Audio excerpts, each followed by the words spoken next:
Situé sur le versant ouest du Cap Corse, dans un paysage escarpé battu à longueur d'année par le Libecq et la Tramontane, Barettali, c'est un peu le bout du monde. Pour s'y rendre à partir de Bastia, c'est une expédition de plus d'1 heure et demie sur une route dont chaque virage en annonce un autre. Cet éloignement est sans doute une des raisons de l'exode qu'a connu le village, dont la physionomie, en une cinquantaine d'années, a bien changé. Au point de vue maison, il était ce qu'il est actuellement, mais au point de vue culture, il est certain que beaucoup de choses ont changé.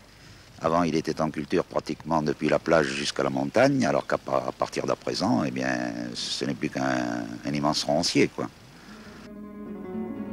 134 habitants, 68 ans de moyenne d'âge, Barettali ne veut pas mourir. Le maire et ses administrés veulent réagir en s'attaquant aux causes du mal.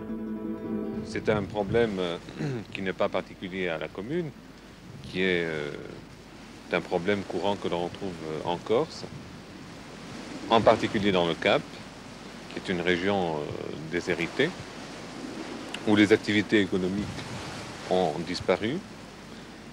Et l'on retrouve ici donc des gens, une faible population avec de maigres ressources et une population très âgée.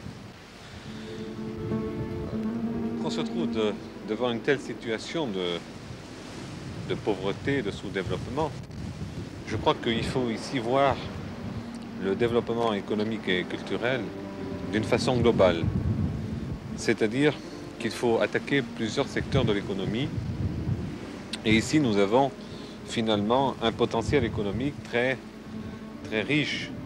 Et c'est là-dessus qu'il faut compter, qu'il faudra compter, à savoir la montagne et la commune. Il y a des terrains communaux, 700 hectares de terrains communaux, ce qui revient à dire que c'est un capital foncier inestimable. Et puis nous avons la mer. Et là aussi, il y a des activités maritimes à développer.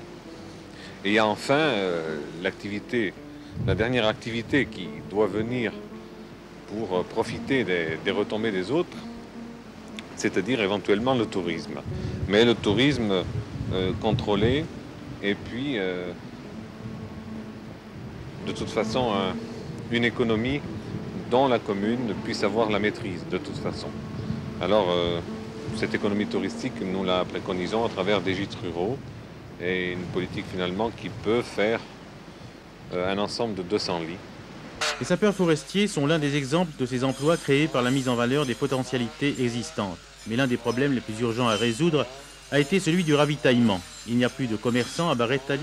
Les produits de consommation courante viennent par l'intermédiaire de marchands ambulants. Résultat, des prix souvent supérieurs de 40% à ceux de Bastia.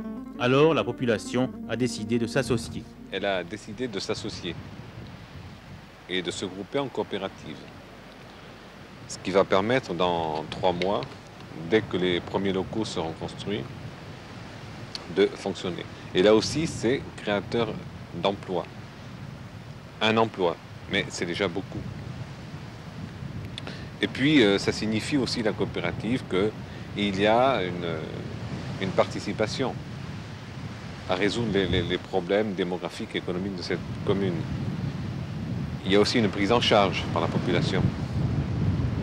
Et donc un grand intérêt pour suivre toutes les expériences que nous sommes en train de promouvoir.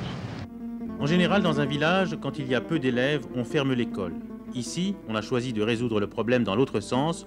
On ouvre l'école pour y faire venir des élèves.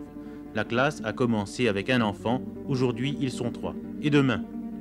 Alors, vous regardez maintenant la deuxième image sur notre page. Qu'est-ce que vous y voyez, Valérie? Qu'est-ce que tu vois? Le charbonnier. Oui. Qui ramène Ricky chez sa maman. Bon, et vous cherchez dans la lecture ce qu'a dit le charbonnier à la maman de Riquet. Sonia? Je l'ai trouvé accroupi en calossant sous le robinet de ma fontaine qui avait ouvert tout grand le galopin. Bon, et que faisait-il, Marina? Le petit garçon, quand on l'a trouvé, on te le dit un peu plus loin. Ici. Il claquait des dents. Il fallait voir. Heureusement. Heureusement qu'il n'a pas fait froid. Bon, alors maintenant, il faudrait quand même... pour une institutrice d'avoir des classes de 3 élèves seulement. Ben, je crois qu'en Corse, il y en a quelques-unes quand même. Enfin, 3 élèves, c'est vraiment un minimum. Je crois que c'est un peu un inconvénient dans le sens que nous manquons un peu d'émulation pour les enfants. Ça manque un petit peu parfois d'intérêt. Mais cette année, nous avons quand même la chance d'avoir 3 élèves dans le même cours. Ce qui fait qu'elles sont quand même... parce qu'il m'est arrivé d'avoir par exemple 5 enfants, dont un seul dans un cours.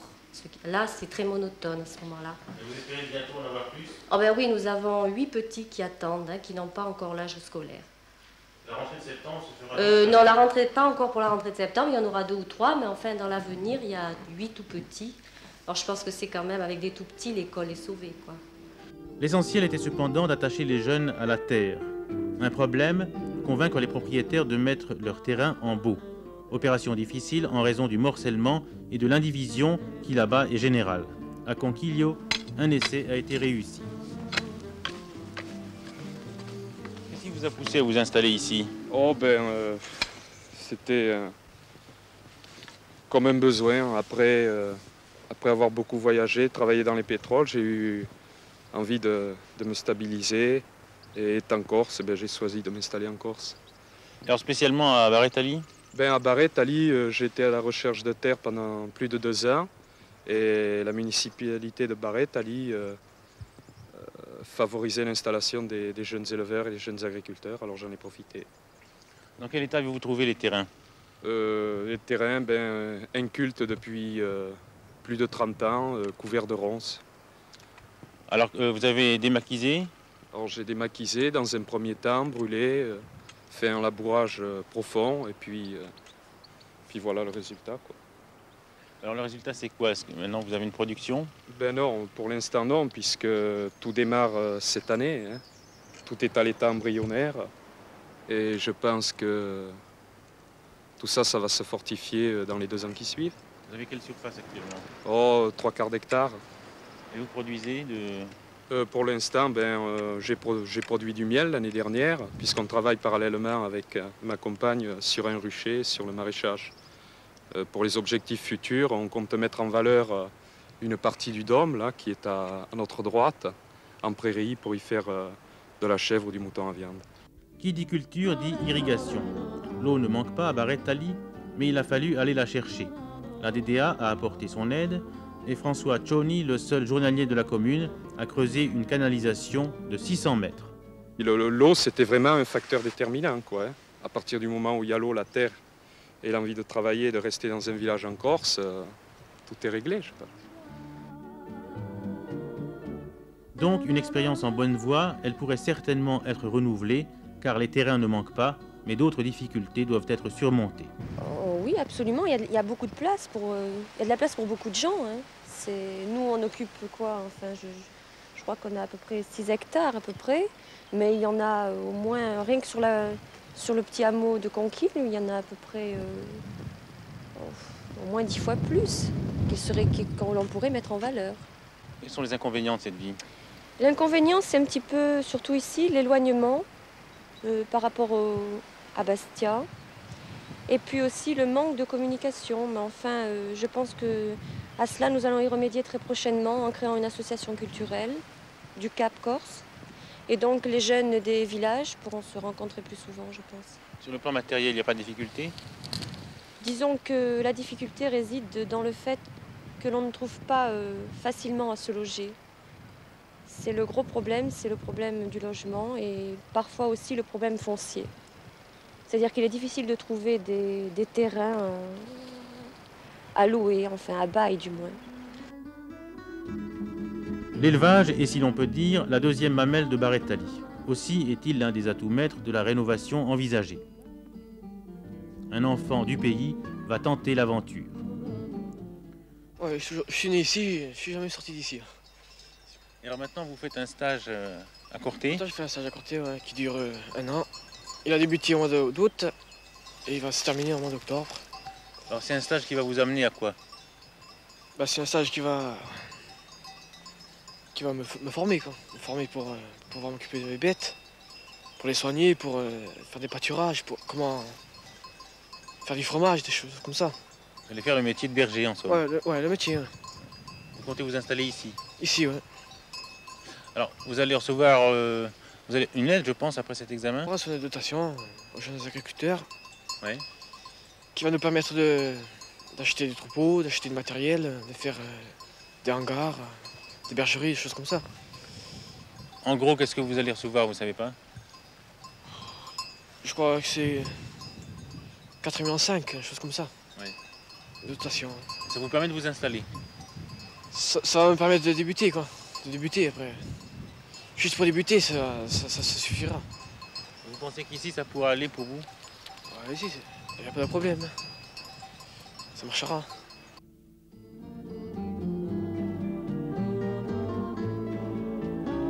Tous ces espoirs seront-ils vains? La question est sans doute de savoir ce que les principaux intéressés pensent de l'expérience. À vrai dire, il y a toujours un peu de réticence lorsqu'on essaye de faire quelque chose qui sort un peu des habitudes, du quotidien, du train-train, ou du ronronnement qui ici finalement peut approcher la mort. Alors, bien évidemment, lorsqu'on tente quelque chose qui va à contre-courant, il y a toujours une période d'hésitation. On attend de voir si ça va marcher ou si ça va échouer. Mais cet instant passé, je pense que l'ensemble de la population, parce qu'elle y est déjà associée à cette affaire de coopérative, prouve que finalement, c'est un problème de confiance réciproque que l'on est en train de jouer et qu'il y a une bonne compréhension de nos intentions. Actuellement, nous avons atteint un point qui pourrait paraître de non-retour et il faudrait insister sur l'aspect volontariste à la fois des collectivités locales et des individus pour redresser la situation.